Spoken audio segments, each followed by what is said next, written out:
and another one, and another one. It's so gorgeous. I was in band in middle school and high school. It was in the 80s. At the same time, you know, all the classic hip hop albums was coming out.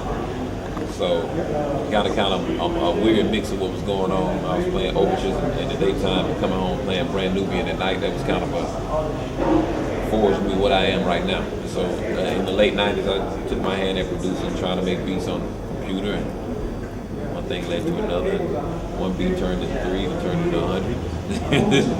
And so I just fell in love with it. I always been in love with music, period.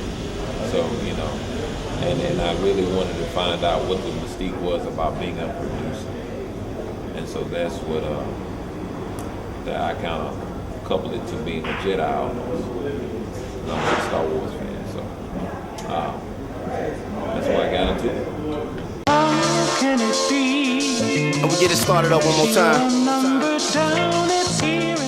Pete Rock, Premier, Dre, Beat Miners, Beat Nuts, Diamond, Buck Wild, Organized Noise, Bomb Squad, man, everybody from the early 90s who did beats and was great at it. Is my influence. I learned from everybody, I learned something from everybody. It don't matter. It's time to come up, baby. Jamla comes from the name. Jamla comes from the, well, Jamla and the Academy are both under the umbrella It's a Wonderful World music. But Jamla comes from the name Tamla from Motown. And so, you know, when we make jams, it's Jamla. And Academy comes from my academia side of things, teaching. So, you know, it's two different labels, and it's still all the same sounds, but it's two different distinctive purposes.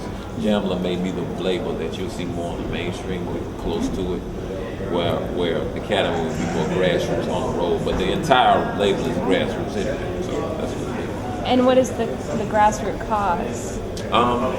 Well, I guess the cause would be, there's so many levels, to be able to sustain a career without the need of mass media, which, you know, with the radio is, you know, is a dying breed, pretty much. And just to be able to sustain that long-lasting career to people that like you for 20 years, that would be, you know, my biggest goal for that particular, for the Academy. Hey. I used to go around and speak at a lot of elementary schools, middle schools. I went to college to teach history.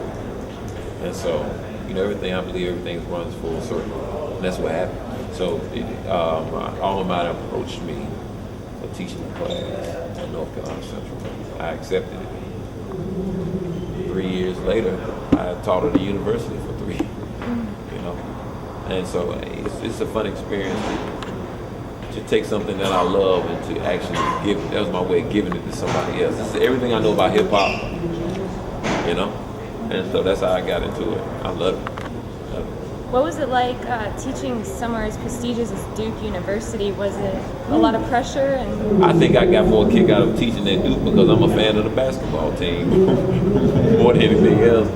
To say that I was teaching at a university that I rooted for so many years, and you know, if you look at it from a national standpoint, where Duke stands as far as hip hoppers, as far as academia is concerned, that's a big deal for a kid to come in who's 35 years old to teach a medium of music that really doesn't fit with Duke, you know. But in a way it does, because Duke, you know, has, you know, arts, you know. So that's it was a great experience, and I had the honor to teach for Duke. I walk with the swag of a letterman. No amateur here, I'm a veteran. That is directed by my sight man, my everything man, Kenneth Price. Kenneth has done all the videos for the label. And so he's followed me. He's been following me around since last December, working on a documentary entitled The Wonder Year. And so it goes from December to this December. And he's a grad student at UNCG. Kenneth is, and he's using this for his thesis, which is crazy. But the trade-off is I get to keep it too. So that's off to him. He's an amazing cat to bring to life what I hear.